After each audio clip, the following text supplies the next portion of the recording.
Toda manhã, por mais de 2 décadas, o Brasil acordou com a mesma presença.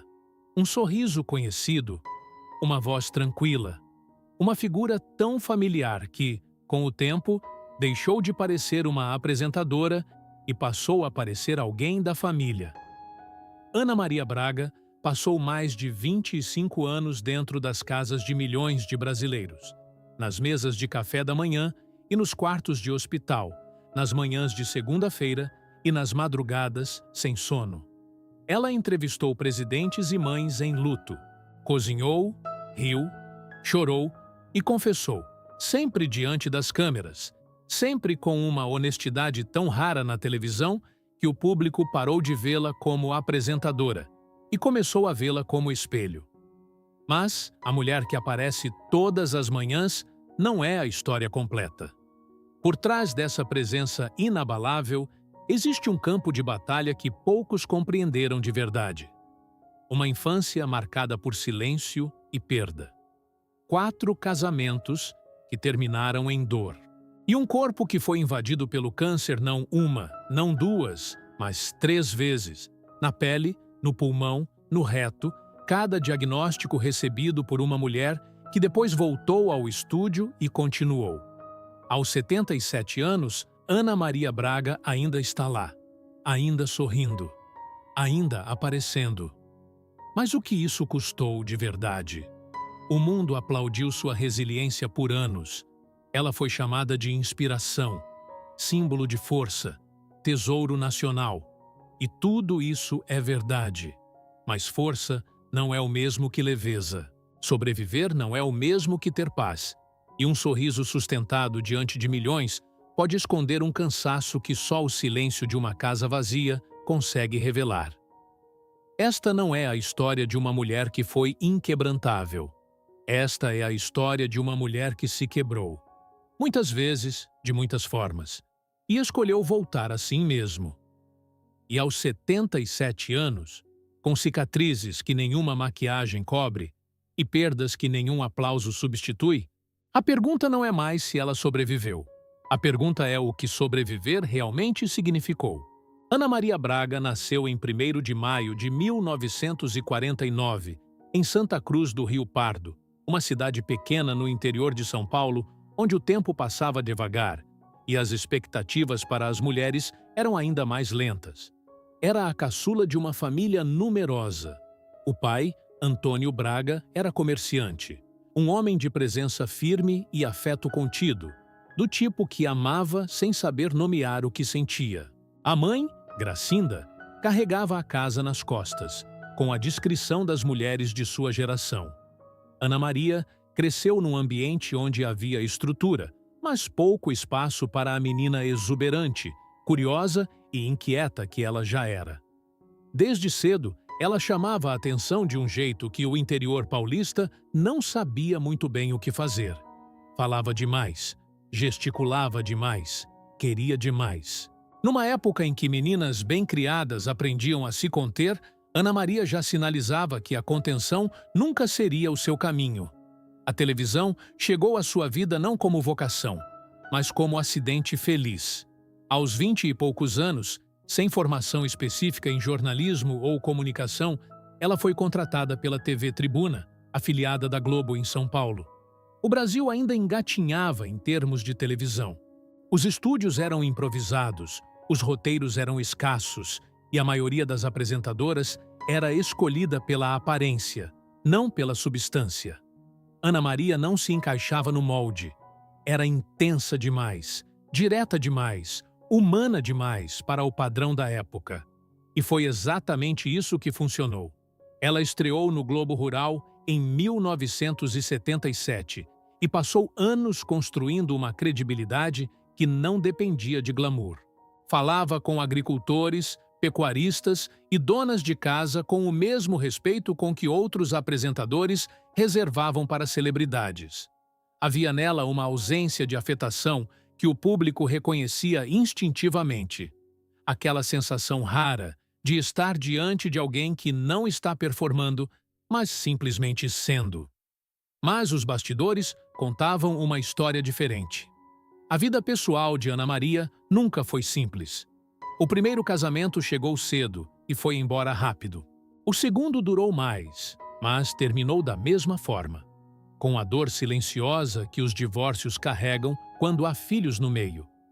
Ao longo dos anos, ela se casaria 4 vezes, cada relação começando com esperança e encerrando com a sensação familiar de que algo essencial havia faltado.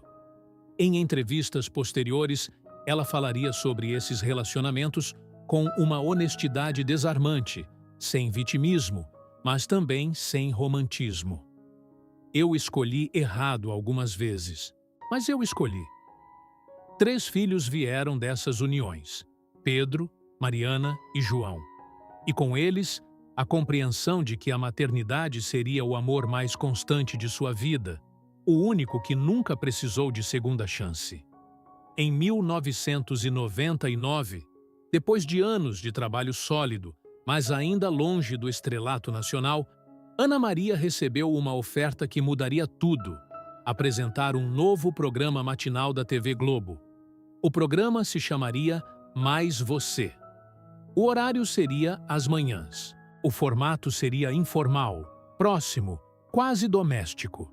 Era exatamente o que ela havia sido a vida inteira. O Brasil ainda não sabia o que estava prestes a encontrar toda manhã. Mas Ana Maria já sabia. Ela havia passado décadas aprendendo a linguagem da proximidade, a arte de fazer alguém do outro lado da tela sentir que estava sendo visto. E agora, finalmente, tinha um palco à altura dessa habilidade. O que ninguém sabia, nem ela, talvez, era que esse palco também seria o lugar onde ela enfrentaria as maiores batalhas de sua vida. Não nos bastidores, mas em plena transmissão ao vivo, diante de todos. O Mais Você estreou em 1999 e foi, desde o primeiro dia, diferente de tudo que a televisão brasileira havia visto naquele horário. Não havia distância, não havia formalidade. Ana Maria chegava na tela como alguém que acabava de entrar pela porta da cozinha, com assunto, com opinião, com vontade de ficar. O programa misturava receitas e entrevistas, celebridades e histórias de vida comum, humor e emoção genuína, tudo conduzido por uma mulher que parecia incapaz de fingir. O público respondeu de imediato. Em poucos meses, o Mais Você era um dos programas mais assistidos da manhã brasileira. Em poucos anos, era uma instituição. Mas 2001 chegou com algo que nenhuma audiência poderia preparar. Ana Maria foi ao médico para um exame de rotina. O resultado trouxe uma palavra que, independente de quem a recebe, reordena tudo: câncer. O diagnóstico inicial foi de câncer de pele, melanoma, o tipo mais agressivo. O tratamento foi imediato, e a decisão que ela tomou em seguida definiu quem ela seria para o Brasil pelo resto de sua carreira. Ela contou ao vivo, não em nota de imprensa, não em entrevista controlada. Ela olhou para a câmera, para os milhões de brasileiros que estavam tomando café naquele momento, e falou sobre o diagnóstico com uma clareza que desarmou o país inteiro. Havia medo na voz, havia incerteza, mas havia também algo mais raro: a recusa completa de proteger a própria imagem à custa da verdade. O Brasil parou para ouvi-la. E naquele momento, sem que ela planejasse, Ana Maria Braga deixou de ser apenas uma apresentadora e se tornou uma companhia. O tipo de presença que as pessoas buscam não quando estão bem, mas quando estão com medo. O tratamento foi longo. A recuperação foi difícil. Mas ela voltou e continuou. Anos depois, o câncer voltou também. Em 2004, novo diagnóstico, desta vez no pulmão. A notícia chegou num momento em que o programa estava no auge, quando sua presença na televisão brasileira parecia tão permanente quanto o sol da manhã. A cirurgia foi necessária. O prognóstico, sério. E mais uma vez, ela escolheu a transparência como resposta ao medo. Falou sobre a cirurgia, sobre a recuperação, sobre os dias em que levantar da cama parecia um ato de resistência. O que poderia ter sido o fim de uma carreira se tornou o alicerce de uma conexão impossível de fabricar. Porque o público não ficou com ela apesar da doença. Ficou por causa da forma como ela enfrentou a doença, sem heroísmo performático, sem negação, mas com aquela combinação específica de vulnerabilidade e teimosia que só aparece em pessoas que já olharam para o pior e decidiram que o pior não teria a última palavra. Mas a vida de Ana Maria nunca foi apenas sobre sobreviver ao câncer. Por trás das câmeras, as perdas pessoais se acumulavam com uma crueldade silenciosa que os holofotes nunca conseguiram iluminar completamente. O quarto casamento, com o empresário João Donato, terminou. A solidão que se instala depois de décadas de relações que não duraram, não a solidão dramática dos filmes, mas a solidão sutil e persistente de quem chega em casa depois de um dia de trabalho e não encontra ninguém para contar como foi. Essa solidão ela raramente descreveu em detalhes, mas deixou escapar em entrevistas pontuais, em pausas reveladoras, em frases ditas de passagem que pesavam mais do que pareciam. Eu aprendi a me bastar, mas não foi fácil chegar nisso. Em 2018, o câncer retornou pela terceira vez. Desta vez no reto. O diagnóstico foi o mais grave dos três. Requereu cirurgia de grande porte, quimioterapia, radioterapia e um período de afastamento que para Ana Maria, que havia construído sua identidade em torno da presença diária na televisão, foi em si mesmo uma forma de perda. Ela ficou meses fora do ar. Para quem havia passado 20 anos sendo a voz das manhãs brasileiras, o silêncio foi atordoante. Não apenas o silêncio do estúdio vazio, mas o silêncio interno de uma mulher que, pela primeira vez, não tinha certeza se voltaria. Nos bastidores, pessoas próximas descreveram uma Ana Maria diferente daquela que o público conhecia. Mais quieta, mais introspectiva, às vezes perdida num pensamento que não compartilhava. O tratamento foi exaustivo. O corpo, que havia sobrevivido 2 vezes, estava sendo testado de uma forma nova, mais profunda, mais longa, e ainda assim ela voltou. Em 2019, Ana Maria Braga retornou ao Mais Você com sequelas visíveis.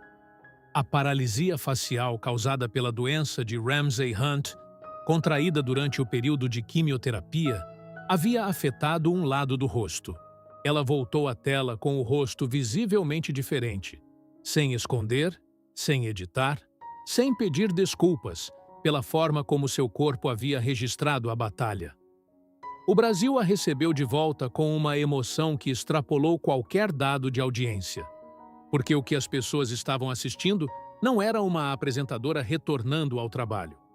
Era uma mulher dizendo, com o próprio rosto, que as marcas do que vivemos não precisam ser escondidas. Que aparecer, mesmo transformado, mesmo assimétrico, mesmo cansado, é um ato de coragem que a maioria das pessoas nunca terá que provar em público. Mas 2024 trouxe uma dor de natureza diferente. Em outubro daquele ano, Ana Maria perdeu Louro José, ou mais precisamente, perdeu Tom Veiga, o ator que por 24 anos deu vida ao papagaio amarelo que havia se tornado o parceiro mais constante de sua carreira. Tom morreu de acidente vascular cerebral aos 47 anos, de forma súbita e devastadora. E com ele foi embora um pedaço específico do programa, da rotina e de uma amizade que havia durado mais do que a maioria dos seus casamentos. Ela anunciou a morte ao vivo, no programa. A voz quebrou. As palavras vieram devagar. E o Brasil assistiu a algo raro na televisão. Não uma apresentadora comunicando uma notícia, mas uma pessoa perdendo alguém que amava, em tempo real, diante de todos. O Louro José era meu parceiro. Tom era meu amigo. E agora os dois foram embora juntos. Não havia script para aquele momento. Não havia preparação possível. Havia apenas a dor, o microfone e a decisão, A mesma decisão que ela havia tomado em 2001, em 2004, em 2018, de não esconder o que estava sentindo de quem havia escolhido assistir. Em 2025, Ana Maria Braga completa 76 anos de vida e mais de 2 décadas à frente do Mais Você. O programa continua, ela continua, mas quem a observa com atenção percebe que algo mudou. Não na presença, que permanece tão magnética quanto sempre foi, mas na qualidade do silêncio que existe por trás dela. O silêncio de alguém que já não precisa provar nada, que já sobreviveu ao suficiente para saber que a sobrevivência, por si só, não é a resposta para tudo. O corpo carrega as marcas do que viveu. A paralisia facial permanente do lado esquerdo do rosto, herança da doença de Ramsay-Hunt, é visível em cada sorriso. A voz, em alguns dias, trai o cansaço que os bastidores conhecem melhor do que o público. A coluna, sobrecarregada por décadas de gravações em pé, exige cuidados constantes. Ela faz isso tudo: os médicos, os exames, os tratamentos de manutenção, com a mesma ausência de drama com que sempre enfrentou o que vinha. Como se cuidar de si mesma fosse apenas mais uma tarefa no dia. Os 3 filhos, Pedro, Mariana e João, são hoje o eixo afetivo mais estável de sua vida. Ela fala deles com um calor diferente do que reserva para qualquer outro assunto. São os netos que chegaram depois, a extensão de um amor que atravessou 4 casamentos, 3 cânceres e a morte de amigos, sem nunca se partir de vez. A casa em São Paulo, onde ela vive, é descrita por quem a frequenta como um lugar de movimento constante. Visitas, reuniões, gravações, animais de estimação, a presença barulhenta de uma mulher que nunca aprendeu a ocupar pouco espaço. Mas há momentos, nos fins de tarde, quando o estúdio fica para trás, em que o silêncio chega e ela o recebe sem resistência. Eu já tive muito medo de ficar sozinha, ela disse numa entrevista recente. Hoje eu entendo que existe uma diferença enorme entre solidão e solitude. A solidão dói, a solitude descansa. É a frase de alguém que aprendeu essa distinção da forma mais difícil possível. Profissionalmente, seu legado já está além de qualquer número de audiência. Ana Maria Braga criou, quase sem querer, um novo padrão para o que a televisão pode ser quando decide ser honesta. Ela mostrou que o público não precisa de perfeição, precisa de verdade. Que um rosto assimétrico na tela pode ser mais poderoso do que 1000 rostos retocados. Que falar sobre câncer, sobre divórcio, sobre medo, sobre luto, não afasta a audiência, aproxima. Cada vez que ela escolheu não esconder, alguém do outro lado da tela se sentiu menos sozinho com o que estava escondendo. Esse é o legado que nenhum prêmio consegue medir adequadamente. E ainda assim, quando se pergunta a Ana Maria o que ela considera sua maior conquista, a resposta nunca é o programa, nem os anos no ar, nem os recordes de audiência. A resposta, invariavelmente, volta para as pessoas. Para as cartas que recebeu de mulheres que foram ao médico depois de ouvi-la falar sobre o diagnóstico. Para os homens que nunca chorariam em público, mas choraram assistindo ela chorar. Para as mães que disseram que ela foi companhia nos momentos em que a solidão era pesada demais para carregar sozinha. Se eu ajudei alguém a se sentir menos sozinho, ela disse uma vez, então valeu tudo. Tudo. A palavra carrega o peso de 4 casamentos, de 3 cânceres, de uma paralisia que reconfigurou o próprio rosto, da morte de um amigo de 24 anos, das manhãs em que o corpo disse não e ela foi assim mesmo. Aos 77 anos, Ana Maria Braga não é uma mulher que venceu. É uma mulher que continuou. E talvez seja exatamente isso. Não a vitória, mas a continuidade. O que torna sua história impossível de assistir sem sentir alguma coisa. Porque todos nós conhecemos, em alguma escala, o que é ser testado pelo que a vida traz. Todos nós já tivemos um momento em que continuar pareceu mais difícil do que parar. E poucos de nós tivemos que fazer isso diante de câmeras, com o Brasil inteiro assistindo, sem a opção de fechar a porta e sumir por um tempo. Ela nunca sumiu. E toda manhã, quando o programa começa e aquele sorriso aparece na tela, assimétrico, cansado às vezes, mas absolutamente real, é um lembrete silencioso de que resistir não precisa ser bonito para ser verdadeiro. Que aparecer, mesmo quebrado, ainda é aparecer. E que isso, muitas vezes, é o suficiente.